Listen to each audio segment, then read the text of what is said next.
Oke teman-teman, kalau kita bicara tentang Abraham, pasti yang langsung terlintas itu kisahnya dengan Sarah dan tentunya Ishak, sang putra perjanjian.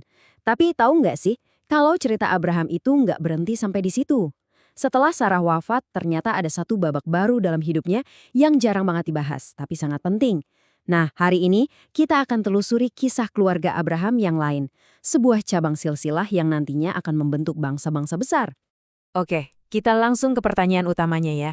Jadi, benar nggak sih Abraham punya istri lagi setelah Sarah? Jawabannya, ya, benar. Ini adalah fakta yang sering kali terlewat. Padahal justru inilah inti dari pembahasan kita kali ini. Sebuah cabang keluarga yang dampaknya itu terasa sampai berabad-abad kemudian.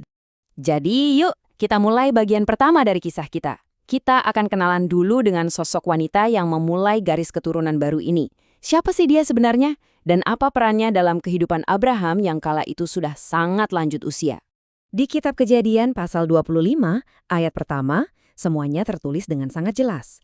Setelah melewati masa berkabung karena kepergian Sarah, Abraham ternyata tidak hidup sendiri. Dia mengambil seorang istri lagi dan namanya adalah Keturah.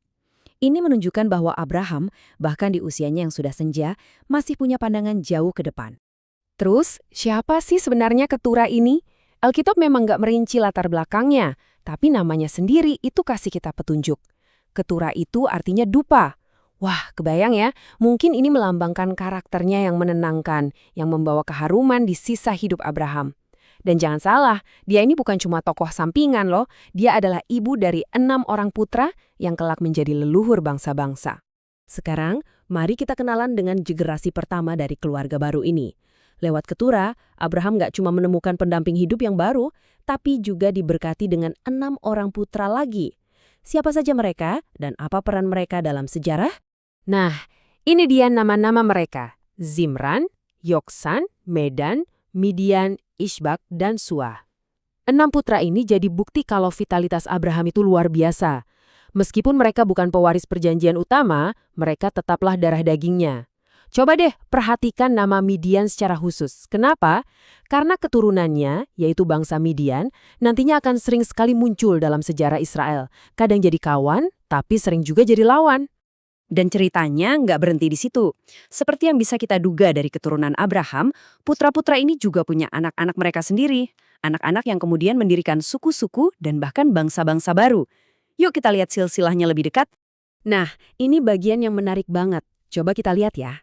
Dari Yoksan lahir Sheba dan Dedan, yang keturunannya nanti dikenal sebagai suku-suku pedagang. Lalu dari Midian lahir 5 putra yang jadi kepala dari klan-klan Midian. Jadi ini bukan sekedar daftar nama ya teman-teman, ini tuh semacam peta asal-usul bangsa-bangsa yang ada di wilayah timur pada masa itu. Oke, sekarang kita sampai ke pertanyaan yang paling krusial, warisan. Dengan anak laki-laki yang begitu banyak, gimana caranya Abraham, seorang yang sangat kaya raya, membagi hartanya? Keputusannya ini akan sangat menentukan nasib anak-anaknya dan tentu saja masa depan umat perjanjian. Ini pertanyaan yang penting banget kan? Apakah semuanya diperlakukan sama? Apakah kekayaan Abraham yang luar biasa itu dibagi rata? Jawabannya, ternyata enggak. Dan jawaban ini justru menunjukkan kebijaksanaan dan pandangan jauh ke depan dari seorang Abraham yang selalu berpegang pada janji Tuhan. Slide ini nunjukin perbedaannya dengan sangat jelas. Kontras banget. Ishak sebagai putra perjanjian menerima segalanya. Seluruh harta, tanah, dan yang paling penting, warisan spiritual. Sementara itu, putra-putra Keturah, yang di sini disebut sebagai putra-putra dari Gundik, mereka menerima pemberian atau hadiah.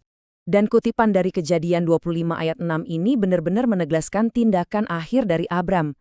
Jadi dia nggak cuma memberi mereka hadiah, tapi secara aktif memisahkan mereka dari Ishak. Dia menyuruh mereka pergi ke tanah timur saat dia sendiri masih hidup.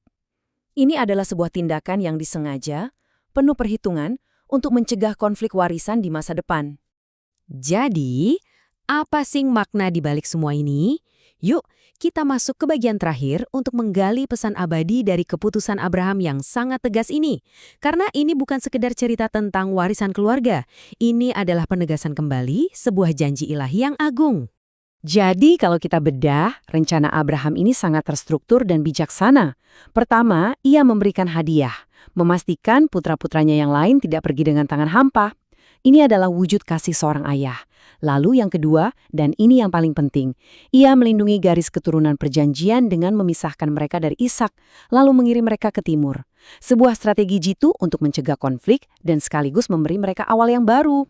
Nah, inilah inti dari semuanya. Abraham itu setia pada dua hal sekaligus, janji Tuhan kepada Ishak dan tanggung jawabnya sebagai seorang ayah bagi semua anaknya.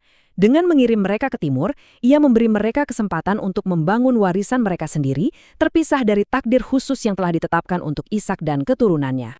Dan kita tutup pembahasan kali ini dengan sebuah pertanyaan untuk direnungkan. Apakah ini sebuah perpisahan yang menyedihkan? Atau justru sebuah rencana yang bijaksana dan memang diperlukan untuk masa depan? Di satu sisi, ya, ini adalah perpisahan sebuah keluarga.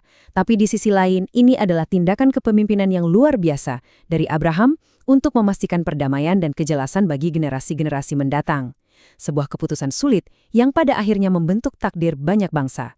Coba kita renungkan. Pelajaran apa yang bisa kita ambil dari kebijaksanaan Abraham ini?